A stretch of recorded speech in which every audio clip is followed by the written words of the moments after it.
अध्याय 13 क्षेत्र क्षेत्रज्ञ विभाग योग। श्री कृष्ण बोले, हे अर्जुन, ये शरीर क्षेत्र इस नाम से कहा जाता है और इसको जो जानता है उसको क्षेत्रज्ञ इस नाम से उनके तत्व को जानने वाले ज्ञानी जन कहते हैं। हे अर्जुन, तू सब क्षेत्रों में क्षेत्रज्ञ अर्थात जीवात्मा भी मुझे ही जान और क्षेत्र क्षेत्रज्ञ को अर्थात विकार सहित प्रकृति का और पुरुष का जो तत्व से जानना है वो ज्ञान है, ऐसा मेरा मत है। वो क्षेत्र जो और जैसा है तथा जिन विकारों वाला है और जिस कारण से जो हुआ है तथा वो क्षेत्रज्ञ भी जो और जिस प्रभाव वाला है वो सब संक्षेप में मुझसे सुन। ये क्षेत्र और क्षेत्रज्ञ का तत्व ऋषियों द्वारा बहुत प्रकार से कहा गया है और विविध वेद मंत्रों द्वारा भी विभाग पूर्वक कहा गया है तथा भली भांति निश्चय किए हुए युक्ति युक्त ब्रह्म सूत्र के पदों द्वारा भी कहा गया है।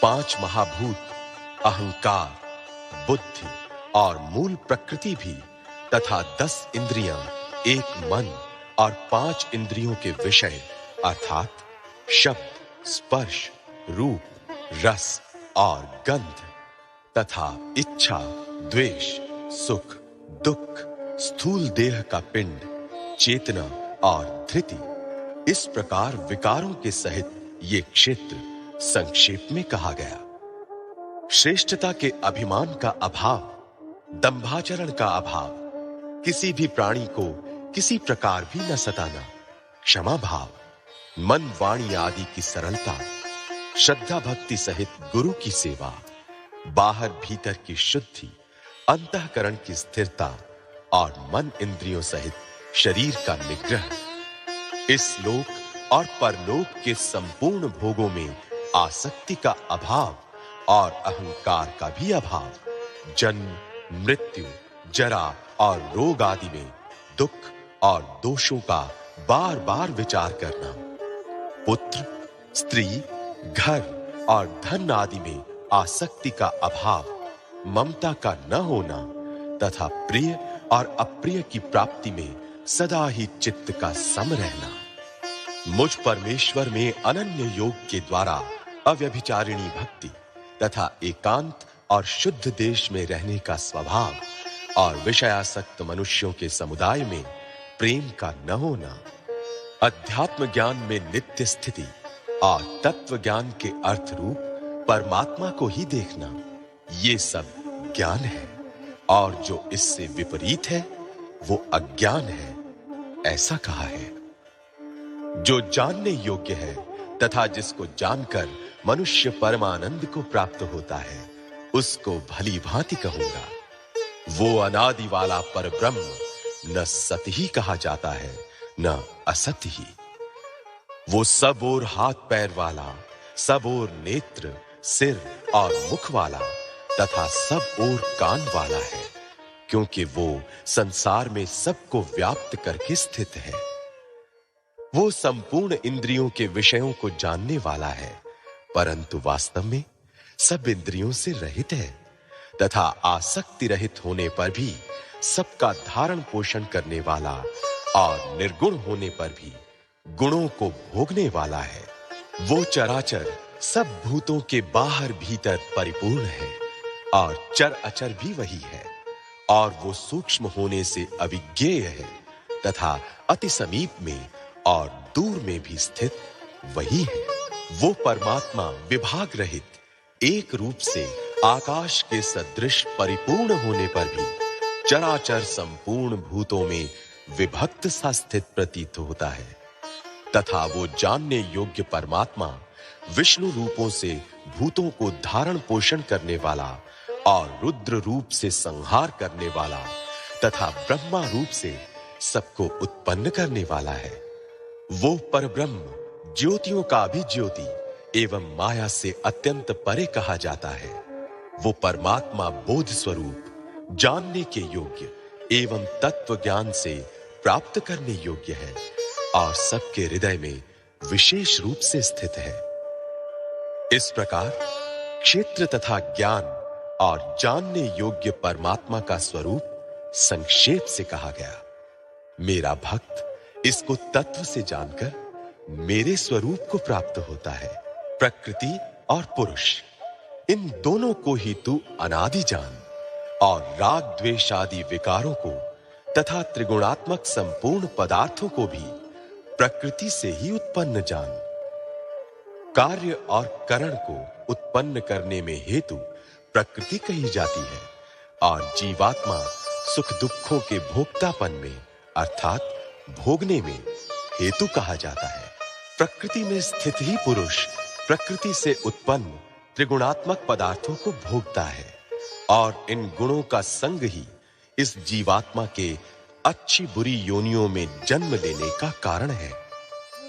इस देह में स्थित ये आत्मा वास्तव में परमात्मा ही है।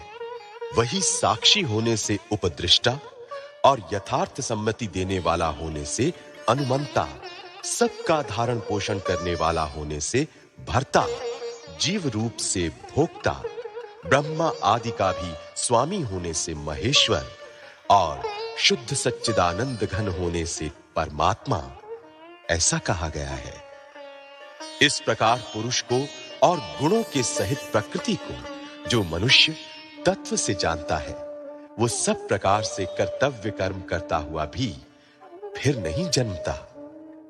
उस परमात्मा को कितने ही मनुष्य तो शुद्ध हुई सूक्ष्म बुद्धि से ध्यान के द्वारा हृदय में देखते हैं, अन्य कितने ही ज्ञान योग के द्वारा और दूसरे कितने ही कर्म योग के द्वारा देखते हैं अर्थात प्राप्त करते हैं। परंतु इनसे दूसरे अर्थात जो मंद बुद्धि वाले पुरुष हैं, वे इस प्रकार न जानते हुए दूसरों से अर्थात तत्व के जानने वाले पुरुषों से सुनकर ही तदनुसार उपासना करते हैं और वे श्रवण परायण पुरुष भी मृत्यु रूप संसार सागर को निस्संदेह तर जाते हैं। हे अर्जुन, यावन मात्र जितने भी स्थावर जंगम प्राणी उत्पन्न होते हैं, उन सब को तू क्षेत्र और क्षेत्रज्ञ के संयोग से ही उत्पन्न जान। जो पुरुष नष्ट होते हुए सब चराचर भूतों में परमेश्वर को नाश रहित और समभाव से स्थित देखता है, वही यथार्थ देखता है। क्योंकि जो पुरुष सब में समभाव से स्थित परमेश्वर को समान देखता हुआ अपने द्वारा अपने को नष्ट नहीं करता, इससे वो परम गति को प्राप्त होता है। और जो पुरुष संपूर्ण कर्मों को सब प्रकार से प्रकृति के द्वारा ही किए जाते हुए देखता है और आत्मा को अकर्ता देखता है, वही यथार्थ देखता है। जिस क्षण ये पुरुष भूतों के पृथक-पृथक भाव को एक परमात्मा में ही स्थित तथा उस परमात्मा से ही संपूर्ण भूतों का विस्तार देखता है, उसी क्षण वो सच्चिदानंद घन ब्रह्म को प्राप्त हो जाता है। हे अर्जुन, अनादि होने से और निर्गुण होने से ये अविनाशी परमात्मा शरीर में स्थित होने पर भी वास्तव में न तो कुछ करता है और न लिप्त ही होता है। जिस प्रकार सर्वत्र व्याप्त आकाश सूक्ष्म होने के कारण लिप्त नहीं होता, वैसे ही देह में सर्वत्र स्थित आत्मा निर्गुण होने के कारण देह के गुणों से लिप्त नहीं होता। हे अर्जुन, जिस प्रकार एक ही सूर्य इस संपूर्ण ब्रह्मांड को प्रकाशित करता है, उसी प्रकार एक ही आत्मा संपूर्ण क्षेत्र को प्रकाशित करता है। इस प्रकार क्षेत्र और क्षेत्रज्ञ के भेद को तथा कार्य सहित प्रकृति से मुक्त होने को जो पुरुष ज्ञान नेत्रों द्वारा तत्व से जानते हैं, वे महात्मा जन परम ब्रह्म परमात्मा को प्राप्त होते हैं।